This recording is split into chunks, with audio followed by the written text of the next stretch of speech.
ಎಲ್ಲಿದು ಹೋಗೋದ್ರಿ ಅನ್ನೋ ಕೇಳಿದಾರ. ಇದರ ಅರ್ಥ ಇದೊಂದು ಗಾಳಿ ಸುದ್ದಿ, ಗಾಳಿ ಮಾತು ಅಂತಾರೆ.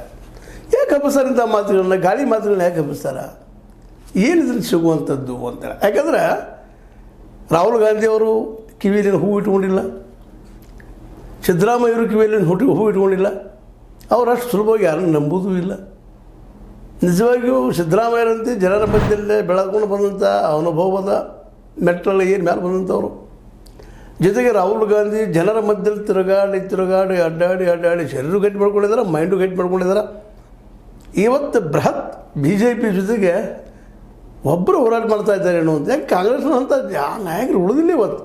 ಅಲ್ಲೊಂದು ಇಲ್ಲೊಂದು ಸಿದ್ದರಾಮಯ್ಯನಂಥವ್ರು ಅವರು ಇದ್ದಾರೆ. ಪ್ಯಾರಾಸೈಟ್ಸ್ ಅಂತ ಹೇಳಿದ್ದಾರಲ್ಲ, ಎಲ್ಲರೂ ಬಿಟ್ಟು ಹೋಗಿಬಿಟ್ಟಿದ್ದಾರೆ ಇವತ್ತು. ರಾಹುಲ್ನಿಂದ ಏನೂ ಆಗುವುದಿಲ್ಲ ಅಂತ ಭಾಳ ಜನ ಬಿಟ್ಟು ಹೋಗಿ ಇವತ್ತು ಮರಗ್ತಾನೂ ಇದ್ದಾರೆ ಆ ಮತ್ತು ಬೇರೆ.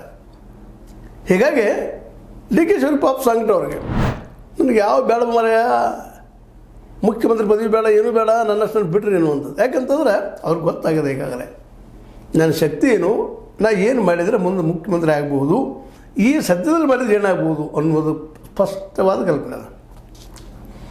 ಯಾಕಂದರೆ ಸಿದ್ದರಾಮಯ್ಯನ ಅಂಥ ಸುಲಭದ ಆಸಾಮಿ ಅಲ್ಲ. ಮತ್ತು DKC ಅವ್ರಿಗಿಂತಲೂ ಅನುಭವದಿಂದ ಬಲಿಷ್ಠರು, ಇವ್ರಿಗಿಂತಲೂ ಹೆಚ್ಚು ವಸಂತಗಳನ್ನು ಕಂಡಂಥವ್ರು. ಅಷ್ಟೇ ಅಲ್ಲ, ಶ್ರೀವುಳು ಅಂತೀವಿ ನಾವು, ಶ್ರೀವುಳು ಪೊಲಿಟಿಷಿಯನ್.